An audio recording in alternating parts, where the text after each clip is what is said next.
बिस्मिल्लाहिर्रहमानिर्रहीम। Welcome to my channel Medics Hospital. Medics Hospital एक ऐसा चैनल है जिसके ऊपर डिजीज़ मेडिसिन को डिटेल के साथ स्टडी किया जाता है।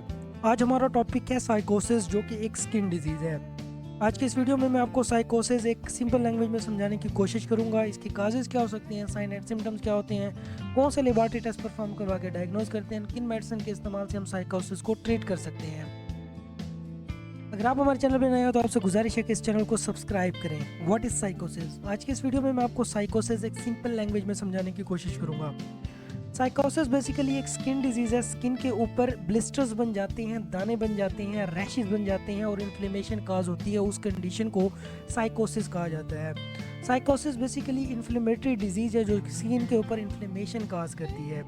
साइकोसिस बेसिकली हमारी जो बियर्ड है, हमारी दाढ़ी है, इसके नीचे होती है, क्योंकि ये हमारे हेयर फॉलिकल्स को ब्लॉक कर देती है। हेयर फॉलिकल्स वो होते हैं जहाँ से हेयर्स बाहर निकलते हैं, तो वहाँ पर वो जो पोर्स होते हैं उनको ब्लॉक कर देती है। वहाँ पर इन्फेक्शन होगा और बैक्टीरिया की वजह से वहाँ पर इन्फेक्शन काज होगा। जब इन्फेक्शन होगा तो वहाँ पर रेडनेस काज होगी और वहाँ पर हल्के हल्के से ब्लिस्टर्स, दाने बनना शुरू हो जाएंगे, जिसमें पस भर जाएगी और पानी निकलेगा। इस कंडीशन को साइकोसिस कहा जाता है। काजेज ऑफ साइकोसिस, इसकी बहुत सी काजेज हो सकती है। जब हेयर फॉलिकल्स ब्लॉक हो जाते हैं तो वहाँ पर रैशेस पड़ना शुरू हो जाती हैं, इन्फ्लेमेशन और रेडनेस आना शुरू हो जाती है और बैक्टीरिया पैदा होना शुरू हो जाते हैं। तो इन बैक्टीरिया की वजह से वहाँ पर दाने निकलना शुरू हो जाते हैं। ये इसके मेजर काजेज थे साइकोसिस के। अगर साइन एंड सिम्टम्स की बात करें तो स्किन के ऊपर स्वेलिंग होगी, टेंडरनेस होगी, इन्फ्लेमेशन होगी, बॉयल्स बनेंगे। बॉयल्स बेसिकली ऐसे दानों को कहा जाता है जहाँ से पीप निकलती है, पस निकलती है, रेडनेस हो सकती है। ये कुछ इमेज थे साइकोसिस के। साइकोसिस इस तरह से होती है। बेसिकली ये साइकोसिस हमारी नेक रीजन पे और वहाँ पर होती है जहाँ पर हमारी बियर्ड है, बालों के बिल्कुल नीचे।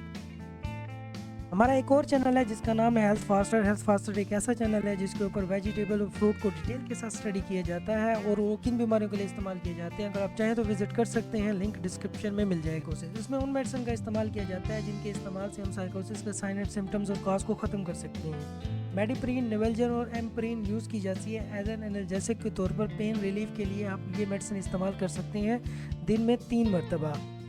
इसके अलावा एंटीबायोटिक मेडिकेशन यूज़ की जाती है ताकि बैक्टीरिया की ग्रोथ को रोका जाए और बैक्टीरिया को किल किया जाए। इनमें नेकोट्रम, बैक्ट्रम, एगमेंटेन, एम्पीक्लॉक, सुप्राडीन, माइसिन, वाइब्रामाइसिन, टोमोक्सल और वेरोसेफ शामिल है, जो कि 250 to 500 mg इजीली अवेलेबल होते हैं। दिन में 3 बार यूज़ कर सकते हैं।